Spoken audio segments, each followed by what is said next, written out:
get really, really, some people can't sleep, some people get really nervous, or you get headaches? That's a good question. So you should practice.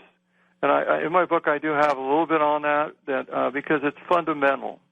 So it's a very good question. What do you think of the power of group consciousness to change things, alter weather patterns? Everything. We've been listening to a lot of group consciousness on your advertisements. Yes. So group consciousness is what programs us, our subconscious mind. Our subconscious mind's like a computer chip, and we tell it the same thing enough times, it's going to believe it.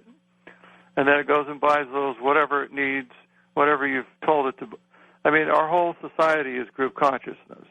Do you think, though, it can manipulate weather? Oh, change absolutely. Events? I believe that the political situation and the economic situation in our country has a lot to do with the weather patterns. All fixable. We create our own realities. We want if we live in the negative realm of gloom and doom, we're going to create that for ourselves. So we need to be on a positive energy flow all the time. Let's go to Dave in Lansing, Michigan, east of the Rockies. Hey, David, go ahead. Hey, guys. Appreciate taking my call. Hi, Rich. Hey, a couple of questions, actually. About 6 months ago, I lost a very dear friend, really suddenly and unexpectedly. He was going to help me run. I run a nonprofit animal rescue, and he had he just died. Oh, sorry to hear that. Well, thanks. You know, the grieving process has been really, really challenging for me. I don't know that I just have a lot of questions, I guess, I've never really had really solid belief systems. I like that you come from being a minister and things too. But how do you know if someone's around you? How do you know if I don't feel or hear much of anything.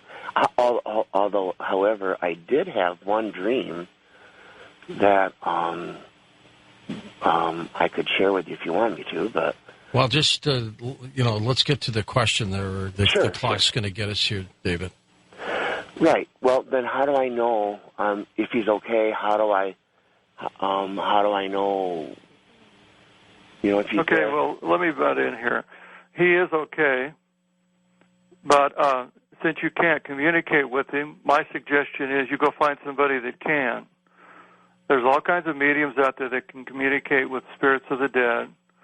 And I'd find somebody and bring yourself some closure, because he's probably doing a whole lot better than you are right now. And he probably has a message to tell you. And his soul chose to leave when it did for a reason. He didn't die just to spite you. That's the number one thing you have to understand about. When people die, their souls are ready to go for a certain reason. They've accomplished what they decided to accomplish.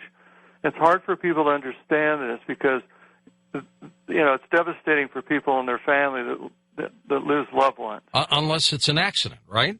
Even accidents can be. I don't believe accidents are. I think they're planned. I really do. I really do. I don't think there is anything as far as chance goes when it comes to the soul. Because we reincarnate. We get many, many chances to come back. So that person may have already experienced what they came here to Earth to experience, and it was their time to move on.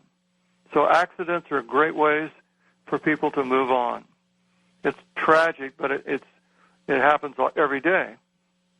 So don't look at this death as something negative. Look at it as a positive thing for your friend to leave, because he's got a chance to come back again. In your opinion, Rich, is there a God?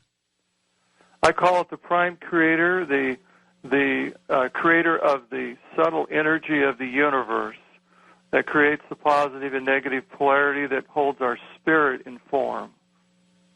So if you're going to ask me that question, I would say yes. All right, let's go to Seth, truck driving in Florida. Hi, Seth. Thank you. Go ahead. Hey, well, request permission to come aboard, George. You may come aboard. Navy veteran. Great, thank you. My question is, I've been struggling for about the past 6-7 years through all kinds of major life occurrences, and I just wanted to know if there's anything that's kind of like hanging over me, and if there is, what can I do about it? How do you remove that black cloud if he's got one?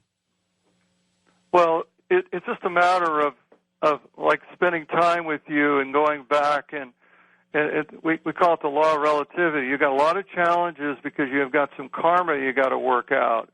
So go back and figure out all these things that happen to you. Why do you think they happen to you? They happen to you for a purpose, for something for you to learn. Don't look at it as a negative. Look at it as a challenging thing for you to learn. And find somebody that can help you. And look at every case. Let's say somebody died, maybe a divorce, whatever. You have to look at each case individually? Yes. Everything has a meaning to it.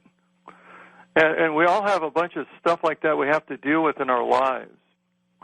And instead of looking at it on a negative side, which is very difficult to do, look at it as asking yourself, what did I learn from this experience? What did I learn from this? Did I learn patience, long-suffering, forgiveness? Or did I, what was the lesson behind it? Because there's always something. And it's really hard for people to understand that when they lose a child or something and they go, well, how could God take my child away? No, God didn't take your child away. Your child's soul decided to leave without your knowing it. I've been in hospitals, crossed souls over when they die, and the families are upset because they want the person to stay, but their soul wanted to leave. And they're angry because, well, how come you didn't heal this person? Because their soul wanted to leave. Their soul's finished here on earth. So let them go. They'll come back. And you got to get on with your life and figure out why you're here instead of living in the past. It's really difficult for people to understand this, but once they can grasp it, they can move on. So my friend here has all these challenges. You and everybody else on this earth, we're all going through a lot of stuff. So constant. And you're probably going to need somebody to sit down with you that's clairvoyant, has some abilities to go back and look at those situations and to give you some good answers to it. That was your computer, I take it. Not mine. Wasn't mine either. That's bizarre. That means I'm supposed to stop talking, I guess. Where did that come from? Huh. Anyways, let's go to Sam in Abiquiu, New Mexico, first-time caller. Go ahead, Sam. Hey, George. Hi there, Sammy. Go ahead. Hey, first-time caller, long-time listener. I listen to you every night. Hey, Rich, how you doing?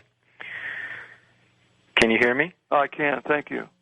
I have a question about my biological father who died when my mother was pregnant with me. I'm named after him. Mm-hmm. He died here in New Mexico. I just moved to New Mexico last November following my dream of being a painter. I've always wondered about him. I have his picture, but I never knew him. And I wasn't that close with his father, although I was there when he died. Mm-hmm. I have a lot of guilt associated with his passing because we weren't close. And how can I resolve that? How can I know? Well, the first thing you need to do is find yourself a medium that can contact him, and you need to talk to him and release your guilt. I do this all the time with people. They feel guilty about, there's a million scenarios you can get into. Well, I should have been in the car accident. Instead, the other person was in the car and they died and I didn't. Well, if you go back and you talk to the soul saying, I'm okay. They're more concerned about you. So I would imagine your biological father would really like to communicate with you and give you his love, because most of the time they do. And so you need some healing in that area. And I wouldn't hesitate. Go find, if you could contact me through email or someone in your area. I'm sure there's mediums in your area that could help you with that if you want. and get some closure on it. You don't need to carry this burden any longer, my friend. Rich, some people swear that their dearly departed, that they call them and they see like IDs of 000 show up, or some XXX or whatever on their phone.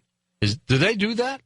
I've heard of that instance happening. It's never happened with me because I'm telepathic. I can communicate with them anyway. You don't need a phone. No, but yes, that can happen. Of course it can. We have next Wilfred in Winnipeg, and that's in Canada. We've got time for one real quick question. Go ahead, Win. Hello? Hi, Will. Go ahead. Rich, I was wondering if you don't want to come back, do you have that choice? Like if you you don't want to go anywhere, you don't want to be a dog or a cat or some alien or Just something? want to stay. Go ahead. Minute to go, Rich. No, my ancestral spirits are spirits that are souls that don't want to come back. Some of the Devic spirits, we call them fairies and gnomes and earth mini-hoonies, they don't want to come back. They want to stay in a different dimension. Yeah. They want to experience a different dimension. So you don't have to come back if you don't want to. It's your free will. So there's not like some taskmaster up there saying, no, your turn, you go. No, that's not the way it works. At least I've never experienced it. And we pick where we're going on our reincarnation, don't we? Yes, we pick our families, we pick our geographical areas and our nationalities. That's why there's absolutely no tolerance for racial discrimination, because every one of us has probably been all these other races in our past lives. Rich, thanks, and good luck with your book, okay? Thank you very much, George. Fascinating work, indeed. Well, for Dan Galante, David Buginski, Tom Danheiser, Lisa Lyon, Lex Lonehood, Sean Ladesseur, Stephanie Smith, Chris Boros, George Knapp, and Art Bell. I am George Norrie, somewhere out there on Coast to Coast AM. We'll see you on our next edition. Until then, be safe.